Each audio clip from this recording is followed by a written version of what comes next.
Chers internautes, bienvenue dans votre émission RMZ Sport. Vous nous suivez sur la radio municipale de Ziguinchor.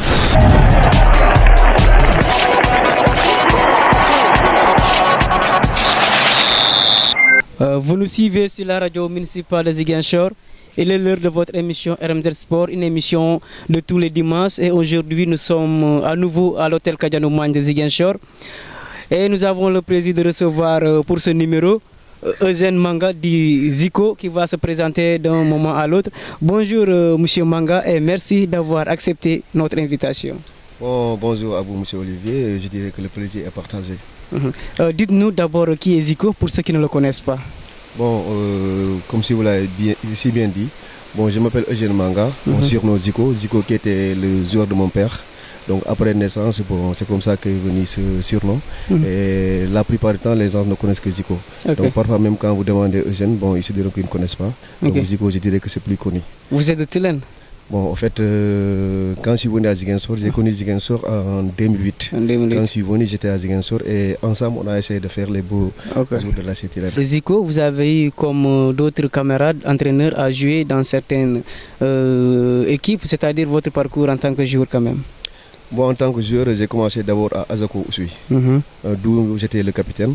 On a eu à représenter même la région pour la Coupe du Sénégal. On a été éliminé, je crois, en quart de finale par l'US Gorée. Je crois que c'était en 2002, match qu'on a joué au terrain de police. Par la suite, j'ai rallié l'AS Police sur demande de Mathieu Chipin, qui est actuellement le propriétaire de l'académie, comment dirais-je encore, Dakar Sacré-Cœur. Donc qui fut je peux dire mon conseil, en même temps quelqu'un avec qui j'ai partagé pas mal de choses par le biais de Feu Seydou Sané, qui était entraîneur à l'AS Police.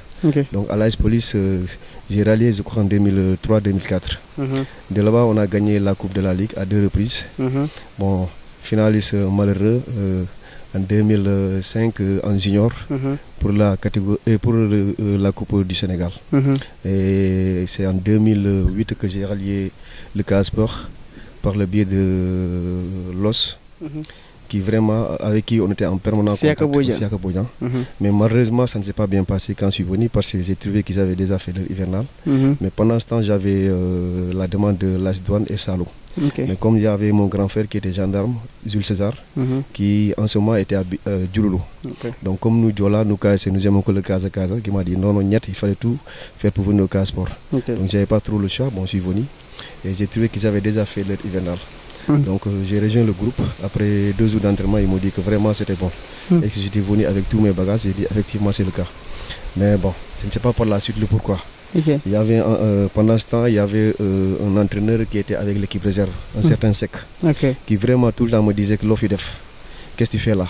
Ta place c'est pas ici. Parce que après concertation, les gars lui disaient que non, je devais à tout moment rallier le groupe. Mais malheureusement, je m'entraînais avec l'équipe B. Par la suite, après la séance, rejoindre encore l'équipe A. Donc c'est une chose qui était vraiment difficile. Je l'ai fait pratiquement, je peux dire, 3 semaines. C'est là-bas que j'ai pris une blessure à la cuisse et c'est une chose qui m'a éloigné du terrain. Donc au Casa Sport, vous n'avez pas réussi à jouer dans l'équipe première? Non, peut-être que des matchs amicaux, parce que je faisais partie de l'équipe qui était partie en Guinée. Parce qu'il y avait, je crois, un naufrage à Mansoa. Donc on était parti pour des œuvres de bienfaisance. De là-bas, j'ai joué, le match amical aussi à Kolda, j'ai joué. Mais pour le championnat, franchement, j'ai pas eu la chance, parce que bien avant, j'ai eu la blessure. Mais après cette blessure, est-ce que vous avez à trouver un autre club, une autre équipe pour jouer après le Casa Sport, je veux dire? Par la suite, je suis resté 1 mois, je crois 2 semaines. Quand je suis revenu, il s'est trouvé que c'est l'année où on avait commencé le championnat professionnel. Donc il y avait une liste qui a été déjà déposée. Donc je me devais d'entraîner et de ne pas compétir. Chose que j'ai pas trouvé vraiment suffisante pour moi, suffisante autant pour moi. Donc par la suite, j'ai préféré au moins me relier à autre chose, d'où j'ai fait la formation de prof de pêche, chose qui a marché et depuis lors je suis devenu enseignant, généralement, en particulier professeur de pêche. Professeur de pêche, est-ce que cela n'a pas joué dans votre esprit? Est-ce que cela ne vous a pas traumatisé? En fait, pas tellement, d'autant plus qu'on joue au foot pour essayer de gagner notre vie. C'est vrai que je sais que si vraiment nul n'était cette blessure, au moins je me voyais un peu plus loin. Mais comme on le dit, parfois nous voulons faire des choses qui vraiment au finish peut-être Dieu ne l'a pas décidé pour nous. Donc c'est vrai, bon, quand j'ai choisi professeur EP, c'était juste toujours pour rester dans le milieu sportif. C'était en général. Et vous n'avez pas regretté à la place des autres clubs d'avoir rejoint le Casa-Sport? Bon, c'est l'équipe Fagnon. Bon, peut-être c'était le destin. Franchement, peut-être c'était le destin. C'est vrai que, comme je vous l'ai dit tantôt, j'avais beaucoup d'offres, mais c'était écrit peut-être ailleurs que j'allais rejoindre le Casa-Sport et ça allait se mal tourner. Mais bon, pas de ressentiment et puis la vie continue. Après, vous êtes tourné vers autre chose, professeur de PS. Est-ce que vous avez toujours voulu faire ce métier ou bien c'est par coïncidence? Bon, pour vous dire la vérité, c'est par coïncidence. Parce que bien avant ça, il y a mon oncle qui est principal, en même temps président de l'ODEL. Donc il a eu à me faire pas mal de propositions, beaucoup plus lucratives que l'enseignement même. Mais en ce moment, j'avais que dans ma tête que pour réussir dans le milieu footballistique. Oui. Donc j'ai embrassé ce métier, bon, peut-être par dépit, bon, quelque part. Mais bon, Dieu merci. Ça se passe bien? Oui, ça se passe vraiment bien. Vous étiez joueur, aujourd'hui vous êtes entraîneur. Parlez-nous un peu de votre début dans ce métier. Bon, j'ai eu dans ma sens à travailler avec pas mal d'entraîneurs, vraiment, que je remercie au passage, des entraîneurs parfaits, sympas. Des entraîneurs parfaits, sympas, qui à leur côté, j'ai eu à apprendre pas mal de choses. Bon, je vais citer, par exemple, à la police, il y a Babacar Ndiaye, qui est son frère, Abou Ndiaye, autant pour moi. Babacar Ndiaye était le frère qui a eu à coacher l'équipe nationale. Après lui, bon, à Tilène, il y avait Débat, le faux Débat. À côté de lui aussi, j'ai eu à apprendre pas mal de choses. Au Casa aussi, c'est vrai que bon, ça ne s'est pas bien passé, mais néanmoins, à chaque fois que j'étais avec quelqu'un, j'essayais de prendre quelque chose de positif. Votre première équipe en tant qu'entraîneur, c'était quelle? Bon, c'est vrai que j'ai eu à Tilène, on a eu à gagner pas mal de trophées. C'est en quelle année? En 2008, 9, 10. Vous étiez l'entraîneur titulaire? Non, là-bas j'étais joueur en même temps capitaine lors de ma deuxième année avec les Zola et consorts. Vous aviez à jouer avec l'AS Tilène? Oui, j'ai joué à Tilène à 3 ans de suite. La première année, on avait gagné la coupe zonale et la coupe départementale. L'année suivante, c'est l'année à laquelle on devait au moins représenter la région lors des phases. Là où on a été éliminé en demi-finale. Cette année, j'étais le capitaine. J'ai fait 2 ans avec le brassard. Puis j'ai rallié l'espoir de Kanyala, qui m'a contacté pour être leur entraîneur. D'autant plus que j'enseigne dans le secteur au CM Kanyala. Donc ils voulaient me donner les seniors. Mais comme c'était ma première expérience, j'ai voulu commencer avec les cadets. La première année, Dieu merci, on a gagné la coupe zonale. La deuxième année, on a gagné la coupe départementale, toujours avec la catégorie cadette. Donc la troisième année, bon, ils m'ont donné l'équipe senior.